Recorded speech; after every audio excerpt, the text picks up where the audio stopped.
Good afternoon, everybody. I hope this finds you all doing so well. Let me make sure we're all set.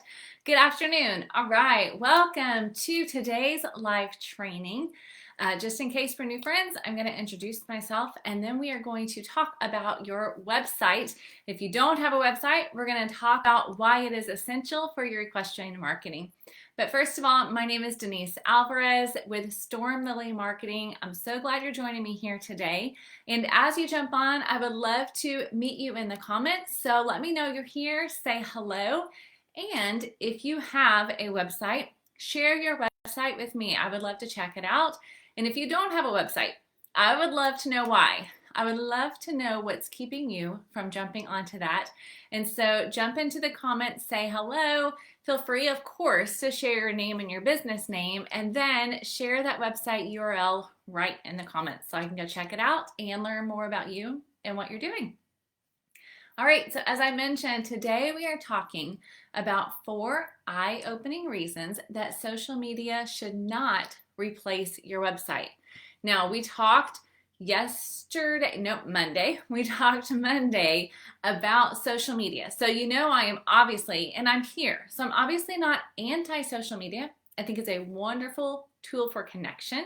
So if you have not listened to Monday's live training, I encourage you to go back. You can go to Facebook or YouTube and look at Storm Lily Marketing, and you can watch a replay where I shared 7 simple methods that you can use to connect with your potential customers and your future customers on social media. So jump over and listen to that. Deb, I see you there. Hey, on Instagram, great timing for your website. Fantastic. I'm so glad you're here. I think you're going to love what you're going to learn here today on why your website is so important. And I'll give you some tips and things to think about as you're talking about updating and finishing your website. All right. Okay, so let's jump in, shall we? Now, why this topic? Why did I even pick this topic? Why do I feel like it's important?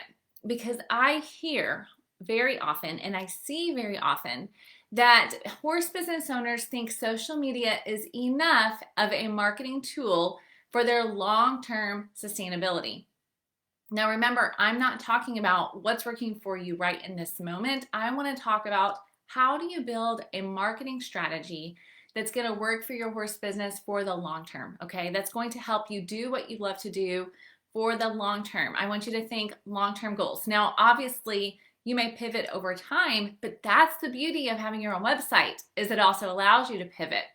So social media is not enough for long-term sustainability, and we're going to talk about exactly why I believe that so much. Hey, Rachel, I'm so glad you're joining as well. And for your website, now we talked about that on our one-to-one coaching, so I'm excited to see you make those updates also.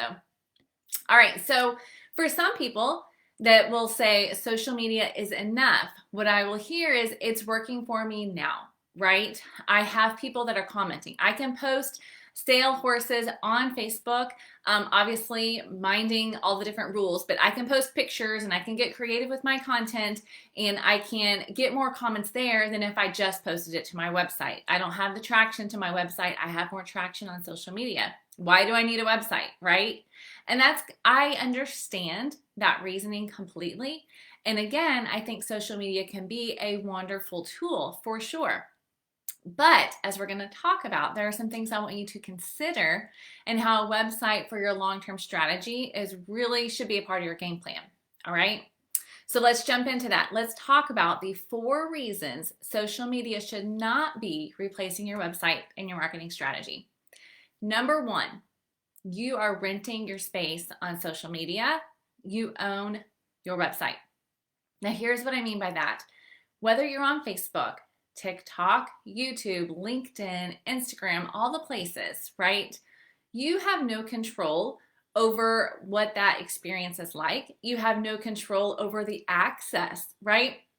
So we talked on Monday how 3% of your followers are going to see your content. And there are some things you can do to help improve that. But otherwise, you might have a whole bunch of followers, but you do not control what their experience is. You don't control how you show up.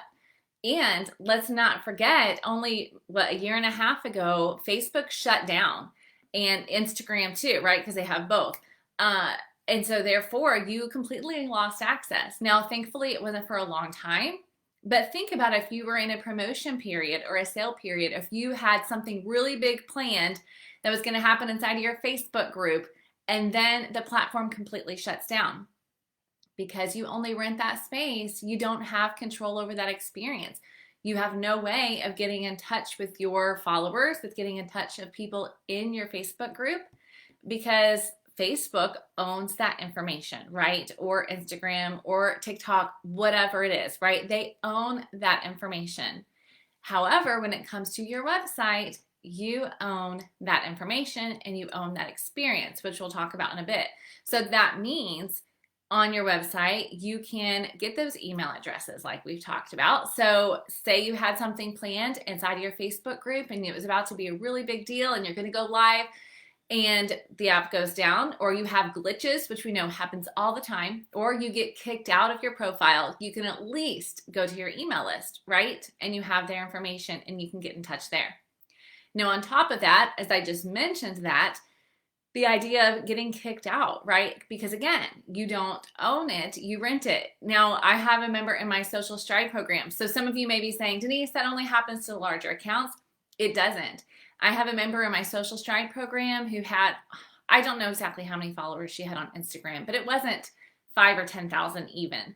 And she didn't get hacked. Yes, she did. She got hacked. Somebody got access to her profile, started putting out there that she was promoting crypto and all these different things, and she could not get back in. I reported it on her behalf. Our members reported it on her behalf. She was reporting it multiple times. She could not get access to her account again. She had to start over from scratch. And I've seen that happen before on Facebook as well, and they have to start from scratch. And so again, you don't own access to those people. So when you have to start from scratch, all of that work that you did to build up those followers, if you have no other way of getting in touch with them, then you're out, right? You're starting over and you're hoping that they're going to see your new stuff. So that's another reason, again, you rent that space, you don't own it. So it's just very important to be mindful of that, right? Be mindful. Okay, I want to do something on my phone super quick. So I see comments coming in, and I know when Instagram Live goes away, I can't always see those. So I wanted to make sure I'm recording those comments from you, Deb, so I can read fully in just a bit. So number one, right? The first eye-opening reason social media is not enough and you need Facebook is that you don't own that space. You are renting it. And renting is not a bad thing, right? Just like in life, you rent, you understand that you don't own, you may lease, right? People lease horses, they don't own horses. There are pros and cons to both. It's just important to be aware, okay? I want you to be aware. All right, secondly, Facebook, Instagram, TikTok, all those places, they are your front porch. Your website is your living room. Okay, here's what I mean by that. On social media, you can only take people so far in working with you. You can only take people so far in getting to know you, getting to know your methods, getting to know your photography style, getting to know what it's like to work with you, right? And that's great for a stepping point, but you want to take them deeper. If you really care about that journey of them being not just followers, becoming customers, then you want to get them past the front porch of social media. You want to get them to your living room on your website where you, again, can control that journey and that you can really give them a more personal experience. Okay, so think about it. Just like if you are going to meet somebody you're just hanging out on the front porch, right? So imagine I invite you over for dinner, okay? Imagine this. I invite you over for dinner and you get here and we just hang out on the front porch the whole time. I never even invite you into my home to get that more personal experience. How well do you feel like you know me once you've left? Even if we've had a great conversation, there's just something that you're going, I feel like there's more. I feel like there's more and I just can't get access. Your website is your opportunity to give your potential customers that access that they are looking for, right? So use those connections that you have on social media to invite them to your website where you can share more about your personal story, where you can give the details about your services, what it's like to work with you, where you can tell more of the stories from people that are sharing testimonials of what it's been like to work with you, what it's like on the other side, right? Where you can go a little bit deeper, where you can host different memberships and different products and things like that. All of those things are going to happen on your website. They're going to happen in the living room of your marketing, not on the front porch, which is your social media, okay? So bear that in mind as you're considering your website and your social media. It doesn't need to be either or. They need to complement each other. And when you approach it that way, then you'll see the opportunity that your website has to really deepen that relationship with your potential customers. On to reason number 3. All right, so we've talked about you don't own, you rent your space on social media. We've talked about front porch versus living room, social media versus website, and how they can complement one another.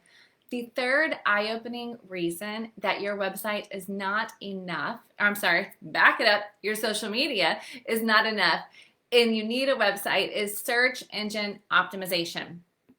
All right, for you who are going, what the heck is that? SEO, you may have heard it that way as well, right?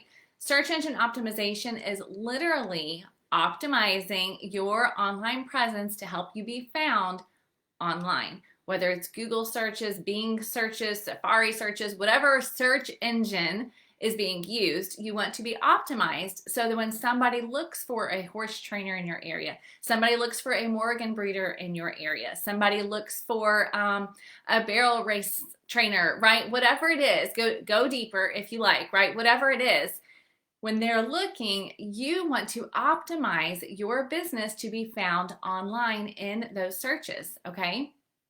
And your website is one of the key ways you're going to do that. Now, yes, Facebook has definitely done a great job in helping businesses to be found online. If you actually go look up how to market your horse business, the first thing, or maybe second now, but usually the first thing that shows up is my Facebook page, How to Market Your Horse Business, which is one of the reasons that I thought it was so valuable a couple of years ago when I started the podcast. So that's a great thing. Showing up with your Facebook page is wonderful. But your website adds additional credibility for your potential customers and for the search engines when it comes to placing yourself on those search results. Okay, so put yourself in the minds and the eyes of your potential customers. When they see your Facebook page showing up and they see your website right below, that adds credibility. When you have a website, it definitely adds credibility to you as a business. On top of that, if you happen to have a blog, if you are regularly adding pages to your website, making updates on a semi-annual basis, and keeping your content refreshed, the search engines are going to see that as well, okay? So all of those things matter when it comes to optimizing your business to be found online. So those cold searches, right? We call that a cold contact, a cold lead. When they just show up out of nowhere and they search and they find your business, they are looking to see if you have a website. Even if they go to your Facebook page first, they're going to go to your website to learn more about your services, almost bar none, right? If they want to learn more, they're going to click on your website. And I see it all the time. I land on horse businesses all the time that are recommended to me by Facebook or Instagram, and I want to learn more, so I go click on their website, and it doesn't even exist. I can't even tell you how many times I have clicked on a website from a social media profile of a horse business and it no longer exists. It sends me to an option to either buy the domain, or it may say somebody owns this website on Wix and it's not working, whatever the case may be. It's a non-working website, so they still have it listed. People are still clicking on it. And think about the experience that people are having when that happens. Okay? And your job as a business owner is to consider the experience that your potential customers are having with your business online before they even become a customer. So search engine optimization does matter, and having a website absolutely impacts that. Okay? All right, number 4, the experience. We talked just a bit about this before, about owning versus renting. And on your website, you control the experience. But let's talk a little bit deeper about what that means, okay? So we know that obviously Facebook has continued to make changes when it comes to business pages, when it comes to news feeds, when it comes to mobile view and desktop view, right? All those ways that we experience the content from a business, it's controlled by the platform. But when I come to your website online, you control that experience. You control the design, you control the navigation, you control the verbiage, right? You control the text of the buttons, you control the colors, the images, the videos, all of those things you control on your website. And all of those things together create the experience that your potential customers are having online. All right, and that also means you to control what that looks like from when they land there to when they become a customer. The questions that you're answering along the way, how you make it easy for them to inquire and get in touch, how you make it easy for them to know what the next steps are to working with you, right? All of those things are in your control on your website. Now, I know many horse business owners have aspirations for a membership model, or you have aspirations for digital products, online courses, webinars, live workshops, all of those things you're going to host on your website. Now, are there third-party tools for that? Yes, there absolutely are. But you need a landing space where you can send everybody to go, where it has a cohesive feel about it and gives that really great experience as you invite them to become a member, as you invite them to buy your digital products, right? You want it to have a cohesive, seamless feel about working with you, because that's who you are as a business, right? You're here because I know that you care about the experience that people have with you. You're here because I know that you're trying to provide a premium experience, most likely. And a part of that is absolutely the experience that they have with you on your website, okay? Now, I know some of you may say, but Denise, the platform I'm using, they've started creating options where people can just pay for access, right? I know Instagram has options now for some people to pay for access. YouTube has started to do that. They're seeing that a lot of people are doing that on the site, and so they're bringing it into their platform. And I will just tell you to consider, again, how much of that experience you control. Now, financially speaking, I honestly can't give you the data, but I would say educate yourself on that. Know how much of a cut each platform is taking if you decide to go that direction. But on top of that, consider the experience as well. Because again, we're thinking long-term sustainability. I don't want to see you invest a lot of time and money in creating a paid wall content on a platform that you don't own that experience to, and that you ultimately may lose the content. You may not be able to see who's viewing it. You can't choose interactions with people. There's so many things you can't control with that, right? You don't have options. When you're doing it on your website, you have options for how to do that membership platform. You have options for how to deliver that digital product, right? Because you own that experience. All right, so friends, I've given you 4 really solid and hopefully eye-opening reasons as to why your social media should not replace your website. Because again, I am not anti-social media. I love it. I think it is a wonderful tool for connection. But what I want to see more horse business owners doing is understanding that social media goes hand in hand with your website. They should play nice together, right? They should have a cohesive strategy along with email marketing that we've talked about before.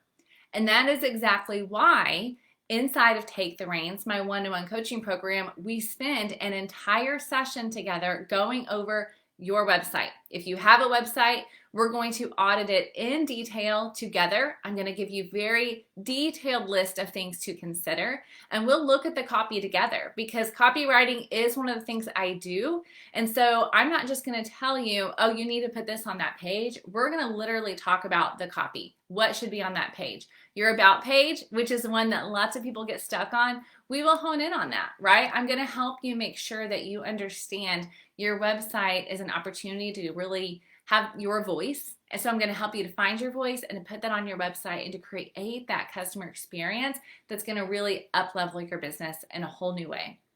So if that is something that interests you, that is just one piece of what we do in Take the Reins, which is my one-to-one coaching program For 3 months, we will get together one-on-one and really create a customized, cohesive marketing plan for your horse business.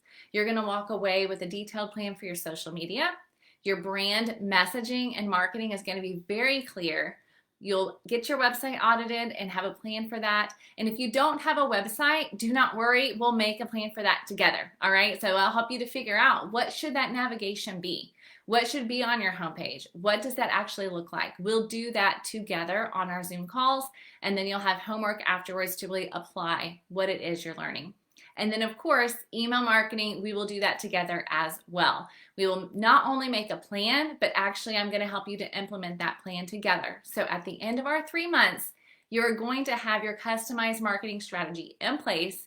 You're going to be confident that you know you're doing the right things to build your equine business for the long term. Okay. And of course, along that way, I'm going to be there to support you between those calls. I will be your cheerleader, but I will also be your educator, and I will also be your accountability partner. Okay. All of those things happen inside of Take the Reins. So I invite you to apply and to at least check it out if you're thinking that sounds like that might be what I need right here in this space. Then I invite you to head over to stormlily.com/reins.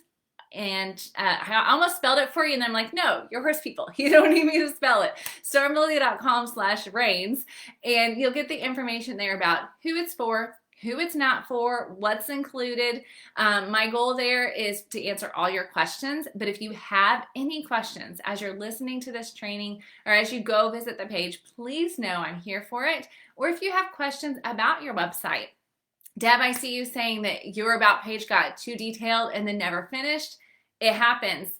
It is that science of trying to figure out on the about page, how detailed do I go, and to what end do I do this where I'm inviting people to work with me? Because your about page really is an opportunity to build that connection for them to say, okay, she gets me. I know why she's the one for me now. She understands me, and I understand where she's coming from, right? It up-levels that expertise that you are showcasing, but it also lets people know why you're there and what you have to offer. And there definitely is that fine balance, right? I see some about pages that are like super long, so detailed, nobody's going to read that. And some of that comes into play with design as well. And so we'll look at that together when you're in Take the Reins, and I'll tell you, okay, let's break this part out. This sentence is really powerful. Here's what I want you to do with that. Or let's rephrase this just a little bit, make it more about your potential customers while you're sharing about you. Because you're right, Deb, there is definitely a science to telling your story and figuring out how to connect that to the part of the journey, because that's the thing. On the about page, you're still looking to turn them into a customer if they're right for you. So I'll give you a big tip for everybody that's listening to the live or the replay. Go look at your about page and see if you have a call to action on that page. Now, it shouldn't be random. You want to land on it in a natural way, but your call to action should always be on your about page. What's the next step? After they've learned about you, what's the next step that you want them to take? What's the natural next step in that journey? Okay, so there's your takeaway for today is go check out your about page and see if you have a call to action and if you're really guiding them on that journey. Okay, Deb, you're nodding your head with a big smile. Awesome, I love it.